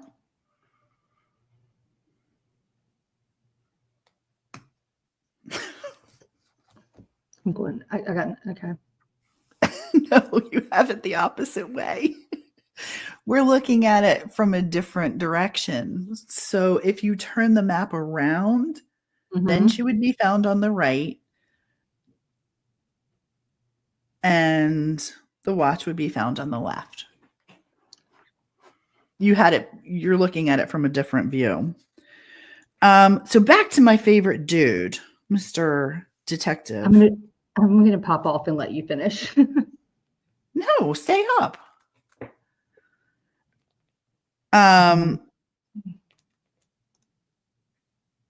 So he showed drone footage, what did I say, 4 to 6 feet off the ground. And he goes through basically the path I just showed you. I wrote in my notes here that the jury was where did I have it? Jury is super engaged in the video and watching it. They're all leaning forward. They're all really paying attention. And he is incredibly detailed when he follows the trail on foot and comes to the bridge. He turns right. Was there evidence on the left where the watch was located? The watch was located 25 to 30 feet off the trail. Then he had 3 videos. One was the overlook, which we talked about, 30 feet in facing kind of down. He arrived at 1:30, parked, got his gloves. He was focused on crime scene. Hayes was there flying large drones. He was assisting the team leader. And then he told Hayes to take the drones and store them. He switched to crime scene mode, put red gloves on. The reason they weren't the blue gloves is the red gloves he was using to push the brush away. He used the blue gloves when he's doing actual crime scene investigation stuff. They went down from 24, I told you that, 300 feet, entered the tunnel at 1:31. Detective Golden was on the left side of the tunnel with him, and it was a very slow process. She was found. I explained how she was found. She was a small blonde, so they assumed that it was Rachel Morin. He had his markers, the little yellow markers that have the numbers on them. He had 1 to 40. He had his camera. And the markers are just used for place marks, evidence. On the exterior of the tunnel was her shoe. Kenny Smith came over, was on the outside of the tunnel. Mike Walensky was on the inside of the tunnel, and there was blood on the trail, spots, and spatter. Spatter, not splatter. Spatter. I learned that from Kenny Kinsley in the Murdoch trial. He was very clear on that. LFT likes to get my goat and say splatter. And I'm like, no, it's spatter. She's like, I know. She just likes to get me. The tunnel is 15 feet in diameter. There was evidence in the tunnel. And okay. So everyone's going to have to put on their adult hats right now. Because I am losing my mind over this one. I'm not even going to lie to you. I am losing my ever-loving mind on this one. So the evidence found in the tunnel was a couple pieces of ripped up cardboard. And I was like, Why? Now I know. Now I know. There was a woman who was found in there. It was Rachel. She was 24 feet to her feet, 28 feet to her head, and 19 feet in was human feces. That motherfucker took a shit in the tunnel.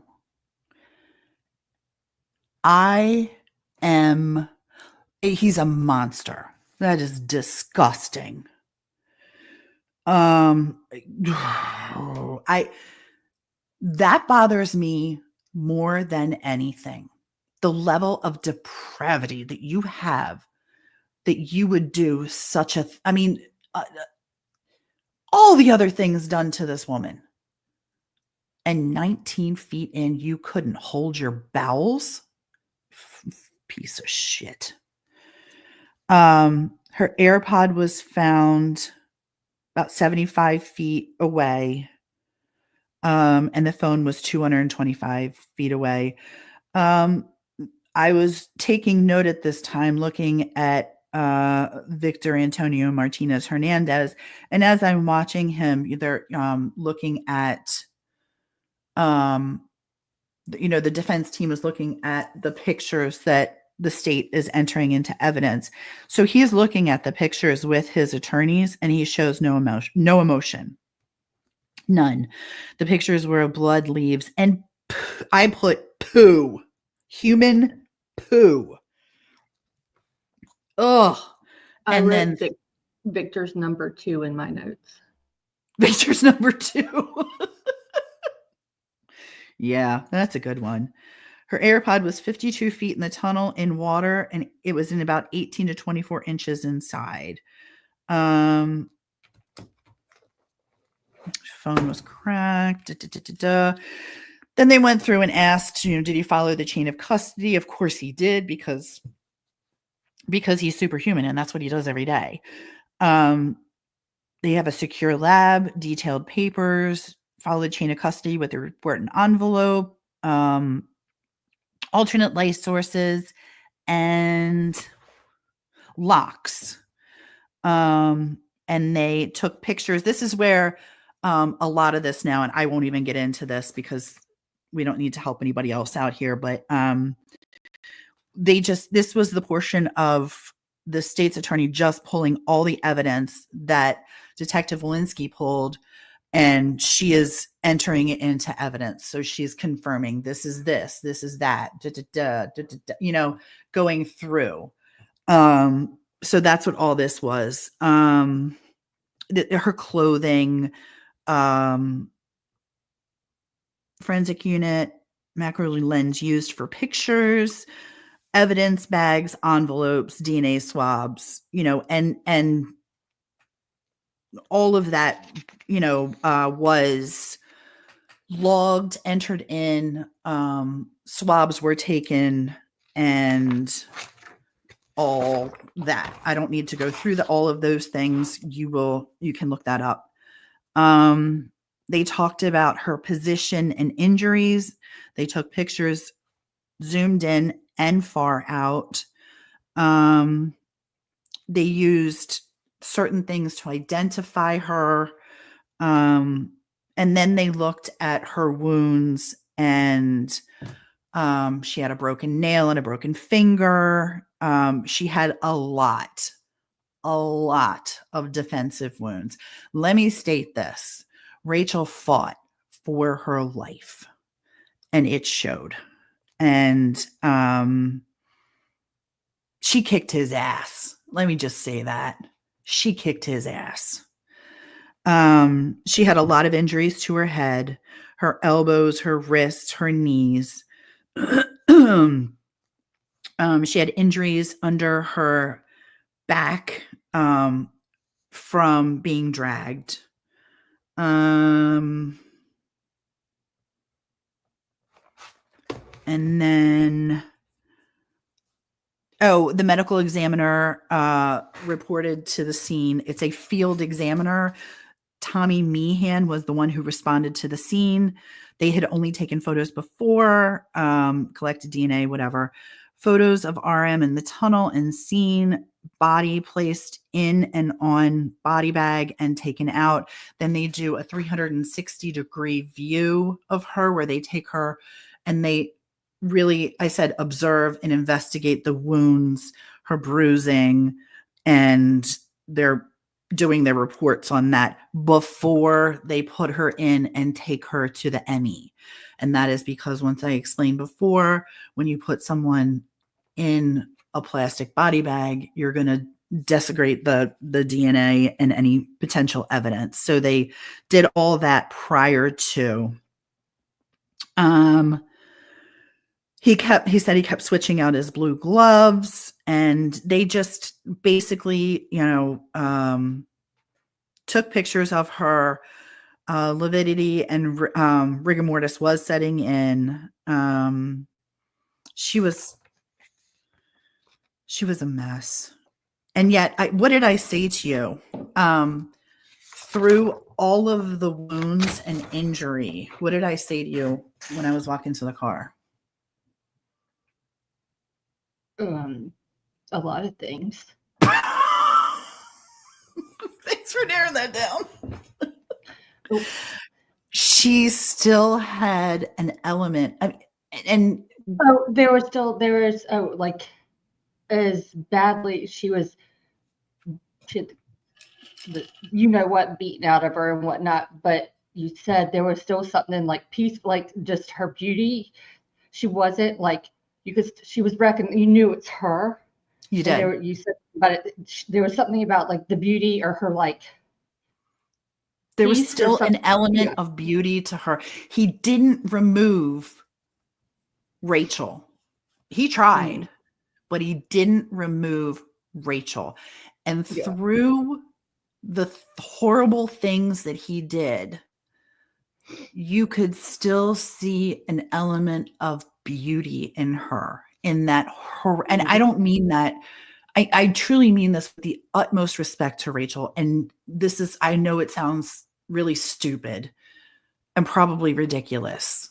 And how could that even be?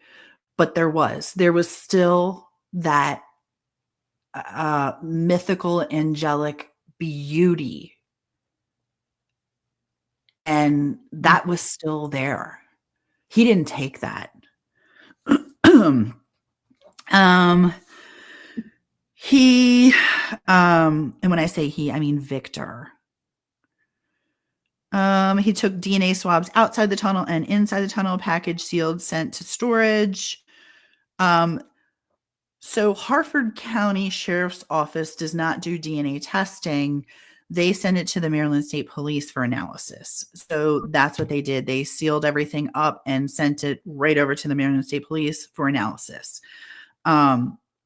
Obviously, we all know now there was a hit and CODIS from the crime committed in LA. And we just needed to find a name. And sorry. And I just lost all train of thought there when I looked at one of my notes. I'm so sorry. Again, we're just going through logging evidence into, her car key was found and clothing was logged and all that good stuff. You guys get what's happening there. They tested everything. That's the end of my notes. I actually had to leave at about 10 to 5 and court was still going on. I felt terrible leaving, but I had to. So I'm not sure what happened or how long it ran after I left. But I will be back tomorrow and taking more notes and observing the jury and trying, learning about more forensic stuff, which is fascinating on how they can take a broken, and I'm just using this as an example, take a broken iPhone and make it so that they can get all the information and data out of it. Her phone did log her heart rate, or actually, let me correct this. Her iPods, her watch. God, I couldn't. AirPods. AirPods. What am I saying? Thank you. Her AirPods and her watch did log her heart rate, usage, and data to her phone, which was all collected. So that's pretty interesting to me how that stuff can collect and still remain on that phone underwater and remained underwater for I don't know how long, a couple of days, a day or two. I don't know. Oh, thanks, Johnny. Take care.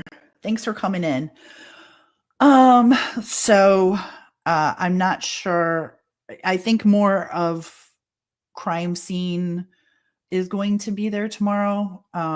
That's an assumption. I don't know that. But I do know that they have some more to talk about. So I think it'll be an interesting day. I hope. I'm guessing. I don't know. I'm hoping that no more pictures are shown of Rachel. I really kind of hope that that's over and done with, but I don't know. There's a lot of forensic team to come. I don't think it's over. I mean, I'm not being insensitive. I'm being realistic. I think you'll see more, but I think You do. Yeah. Yeah. The coroner hasn't even come in, the ME, like none of that has yet. I guess they're going to show the autopsy photos as well, right? Mm-hmm. Okay. Well, I mean, I would assume so, and I'm saying no, from you're human right. You're right. It just, it was hard today. It was a hard, I'm like emotionally exhausted from anxiety of seeing the things that I saw, but also grateful that I got to be there and pay respect. And I do this. I honestly mean this. I promise you, I swear that I am not doing this for any other reason than to pay my respects to Rachel and her family. And I truly, truly mean that. I'm not trying to exploit anything. And if I've gone too far in showing something or saying something, please, please email me. I will take it out. You will not insult me. I'd rather not insult anyone else. That's not my goal here. It's just to deliver what was said in court. That's it.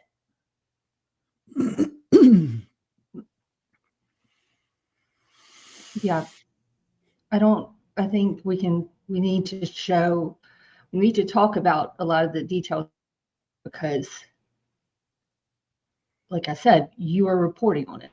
The media is in there, but there's no live streaming. There's nothing else that anyone else can see. It's what you have to offer, but you can't necessarily shy away. We can be tasteful in how we present it and talk about it. That's what I'd like to do, is just be very tasteful in how it's presented and respectful.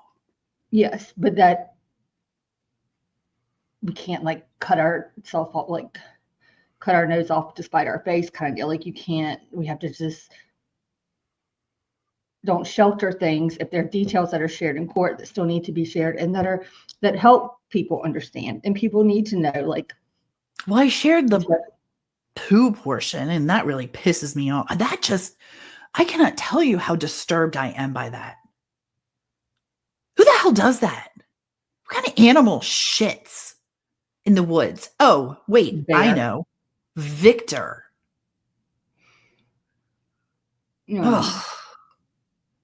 But I just mean, no, I think, but there's a lot that's learned and it's important that the public knows. And in doing justice for Rachel would be presenting it tastefully and while addressing, it's a balance, but you can discuss everything that was, the court says, do not talk about this, do not show this, do not yada yada. the rest of the stuff, you can go through it and paint that picture, but do it in a way that you are actually generating factual information that was presented. You are letting people know what is happening in this case and throughout the days of the trial. Yeah. Yeah. And if other people can go out there and, you know, don't do it quite like we do, that's on them. But I'm not going to compromise. We've never really compromised how we like to do things in the past. And I think, Well, apparently again, she it's a sure learning. isn't going to compromise now either, is she? She's going to straighten my Well, ass that's what out I'm saying. tonight. What? No, I appreciate it. I really do. I appreciate everything you're saying. And I agree with you. This is what happens to me when I get too close to something. I get nervous and I'm like, is this respectful? Is this the right thing to share? What you're saying is if it's reported in court, it's okay to share. And I understand that. I do. It's me that's the problem. But you're so close to something, you're scared to talk about it. Mm-hmm. Welcome to my life. Have we met? No, I just did that. Okay. I got it. But I'm just making the point. I'm not. No, and you're right. You're absolutely right.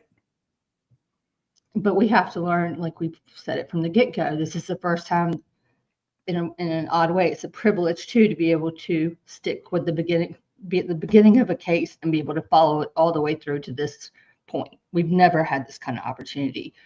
No. And I don't mean to say opportunity as in a take advantage of kind of way, but like all the work that we've done and the research that we do, we've never been able to actively apply it while something is actively ongoing. And that's happened since August of 2023. And I understand that it's kind of a learning process for us, and we will still like tailor and adjust as needed. Mm-hmm. But this is sometimes where you have to, I feel like we're having to learn to need to go outside of our comfort zone a little bit. Mm-hmm. When being the one who's now has the honor of reporting on this use that basically as quotes, but and to do it in a way where you can give the facts and do it still with dignity.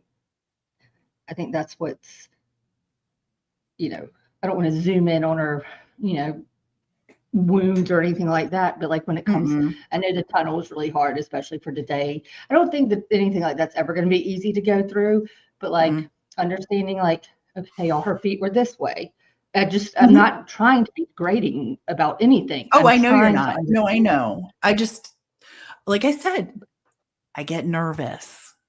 So I get nervous too, but I appreciate you correcting me and getting me on the right path, pun intended. It's not a correction. It was just like, no, I'm hearing what you're saying, and I totally I'm agreeing with you, and you're absolutely right. I'm the one getting in my own way, but I am doing it because I want to offer respect and dignity and not exploitation. And I think on YouTube, especially, because we're a little bit different, but there are some creators who really lean into that for exploitation, for clicks and views. I'm not interested in that. I'm not interested in being the first person out there with the news. We will probably I've said this a million times. Decipher will probably never be the first to put something out. What I promise is it will be the most accurate as far as we can check it. I mean, I could have posted I saw a ton of stuff today that was coming out, even between your updates to me and whatnot. And then I really was working on, I did do a Facebook post, I think a community post and a Twitter thing. And then I went to go do the one for after lunch, and I was typing it was going to be a long one. And then I was like, an idiot. I should have been doing this just who gives a crap?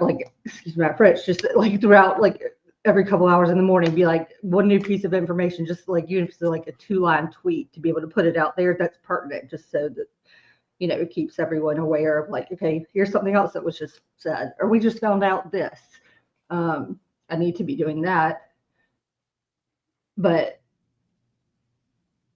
that's the crazy thing. Like in a way, I'm learning too, because I should be doing more updates while you're in the courthouse and information's gradually coming out, and I'm piecing And together. we will now that I mean, like you said, this is our first trial that we're working on in the courthouse. We're used to taking notes on watching the trial on TV, taking notes and reporting what we saw there, and having conversations there. So this is new as far as that. Well, not only are we used to taking notes like while we watch the trial, like we could use Murdoch. I mean, I'm just using Murdoch's. That's the latest big, like, I don't know, but a hot one, the other year, like, so, but y'all don't understand how much work we did even before that, like the deep dive into the research that we did before that started. So it's like we tried to understand it in less, like we said with Coburger or something that we know about Idaho for. We've never done that kind of deep dive. And that's when we wanted to set aside for us to actually really not look into that and wait for the trial and literally report on it as almost like we're a juror watching it. Yeah. Like that's something different we're doing. But yeah, Coburger's different because I'm looking at that. I mean, do we know a lot about? Yes, we do. But we're going in for getting the information and going in as jurors. Like they told the jurors in Rachel's trial, you're going to know about this. It's local. It's, can you be fair and impartial? And that's what we have to do that's what we have to do from now on. I'm never impartial. I'm always for the victim. So if you're looking for non-bias, you're in the wrong spot. I am always going to be for the victim. As soon as I find out that some scum sucker is out there doing bad things to people, I'm never going to be like, well, maybe he was abused as a child. I don't give a shit if he was abused as a child. Get help. Call a therapist. Don't go killing people. You're an asshole. Yeah, but I just lost my train of thought. Oh, I'm sorry. All right. Well, I think that's all we have to report this evening. And we have a full day of court tomorrow. So if y'all see Tia, well, in chats later in the day, tell her happy birthday because tomorrow is her birthday. Hush up, girl. We don't need to be talking. I'm old. An old soul. I'm an old soul now. Lord have mercy. Yes, tomorrow is my birthday. And to be honest with you, I get the honor and pleasure, and I say this with all the love in my heart. I get the honor and pleasure of sitting in the courtroom tomorrow and learning more about what a amazing human Rachel was.